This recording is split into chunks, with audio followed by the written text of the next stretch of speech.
미쳤습니다. 김민재 선수가 이탈리아 무대에 데뷔한 지 2달 만에 세리에-A 이달의 선수의 수상이 거의 확정되었습니다. 김민재 선수의 맹활약에 그의 가치는 손흥민 선수를 이어 아시아 2위로 가파르게 상장했죠. 심지어 이탈리아 리그 30년 베테랑 감독 역시 극찬을 아끼지 않았습니다. 그런데 나폴리 전문 매체에서는 나폴리가 잘하고 있는 김민재 선수를 두고 다른 대체자를 찾고 있다는 충격적인 소식을 전했는데요.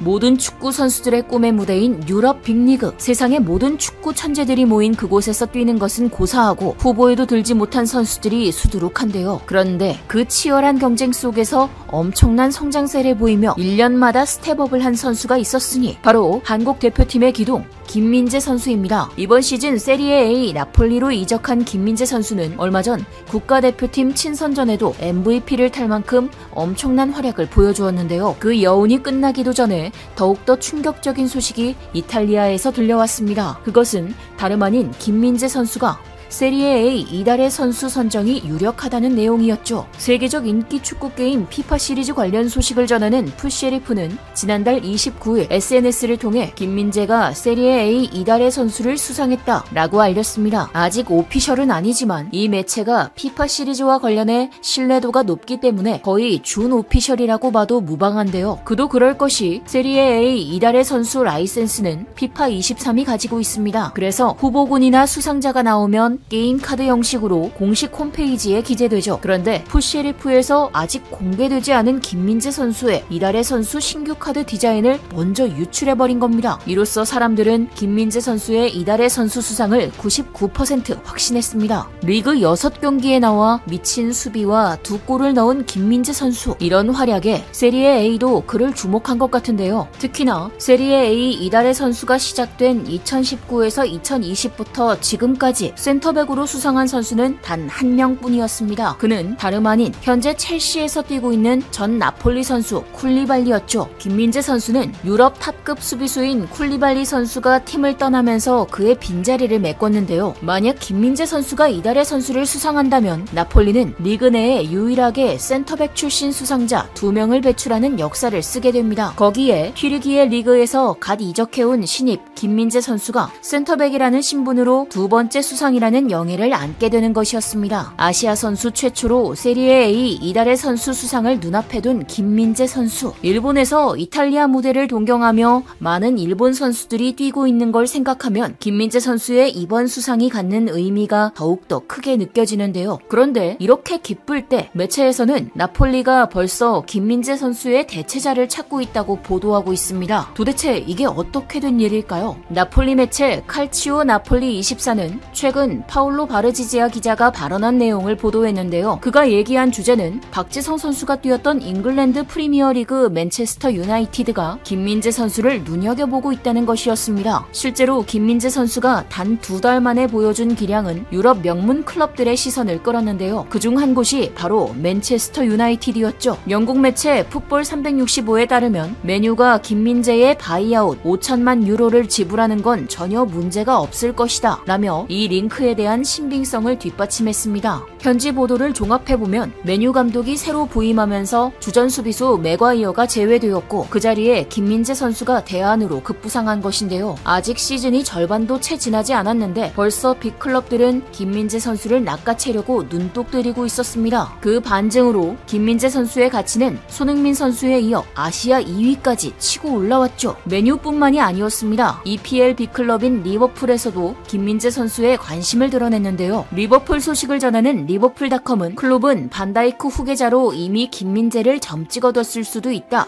라는 제목으로 기사를 보도했습니다. 그들이 말하길 현재 유럽 넘버원 수비수인 반다이크의 나이를 생각하면 후계자를 찾아야 할 때이고 그 자리에 김민재 선수가 제격일 거라고 봤습니다. 리버풀은 얼마 전 나폴리와 챔피언스 리그에서 무참히 패배한 이력이 있는데요. 그때 나폴리 후방에서 리버풀의 공격을 봉쇄한 선수가 바로 김민재였죠. 거죠. 그러면서 매체는 클롭 감독은 벌써 반다이크의 왕좌를 이어받을 후계자의 첫인상을 확인했다. 김민재의 강함, 피지컬, 스피드에 사이드라인에 있던 클롭은 무조건 감탄했을 것이다. 게다가 이런 퍼포먼스는 이 경기에서만 보여준 게 아니다 라며 리버풀이 중앙 수비수를 구한다면 무조건 김민재 선수를 데려와야 한다고 주장했습니다. 이 밖에도 보도는 없었지만 모든 빅클럽들이 김민재 선수를 향해 러브콜을 보내고 있음을 확인할 수 있었는데요. 그것은 나폴리 구단과 매체의 태도를 보면 알 수 있었습니다. 처음 이적설이 나왔을 당시 나폴리 구단은 무슨 헛소리냐며 절대 그럴 일 없다고 못 박았었는데요. 그러나 계속된 진한 이적설과 김민재 선수에게 걸려있는 바이아웃을 생각하면 이는 곧 다가올 미래였습니다. 그래서 나폴리는 마음을 바꾸어 먹었습니다. 이는 앞서 나폴리 매체가 전한 바르지지아 기자의 발언을 보면 알 수 있었죠. 그는 김민재와의 계약에 2023년에 유효한 4,500만 유로의 바이아웃이 있다. 나폴리는 이것을 대비하지 않는 것이 아니라 이미 김민재의 대체자도 찾고 있다. 그가 최소 1년은 더 나폴리에 잔류할 것임을 낙관적으로 바라고 있지만 많은 구단에서 관심을 받고 있다. 내년에 만약 김민재의 바이아웃을 지불하는 팀이 나타난다면 나폴리에게 있어서 거대한 이익이 될 것이다 라며 분석했는데요. 기자의 말을 간단히 요약하자면 나폴리는 김민재의 이탈을 미리 대비하고 있다. 그와 동시에 그가 이적한다면 나폴리는 막대한 이익을 얻게 된다 라고 할 수 있습니다. 그렇습니다. 나폴리도 물론 명문 클럽이지만 나폴리보다 매력적이고 큰 클럽이 오퍼를 한다면 그들은 어쩔 수 없이 김민재 선수를 내주어야만 합니다. 그래서 김민재 선수가 이 정도의 활약으로 리그를 마친다면 분명히 팀을 떠날 만큼 그의 위상이 높아질 거라 판단한 것이죠. 어찌 보면 구단 입장에서는 현실과 타협했다고 말할 수 있는데요. 하지만 김민재 선수의 플레이를 한 번이라도 본 팬들은 이적 시장이 오기 전에 빨리 김민재 선수와 재계약을 통해 바이아웃을 없애라고 애원하고 있었습니다. 튀르키예 리그 페네르바체에서 1년 만에 나폴리로 그리고 다시 1년 뒤에 더욱더 높은 곳으로 갈 수도 있다는 김민재 선수. 중국 리그에서 뛰고 있는 검증되지 않은 아시아 선수가 이렇게 스텝업을 하는, 아니 전 세계 어느 선수도 이렇게 빠르게 월드클래스 반열에 오르는 일은 드물었습니다. 이탈리아 리그에서 30여 년간 감독 생활을 했던 파울로 스페치아는 방송에 출연해 김민재는 이제 쿨리발리의 존재를 잊게 만들었습니다 라며 김민재 선수가 나폴리 레전드로 남을 쿨리발리 선수를 완전히 잊게 만들었다고 극찬했는데요. 이탈리아 무대를 씹어먹은 김민재 선수가 월드클래스 반열에 오르는 것도 시간 문제인 것 같네요. 이대로 월드컵까지 쭉쭉 기세를 이어갔으면 좋겠습니다. 지금까지 얼큰한 뉴스였습니다. 감사합니다.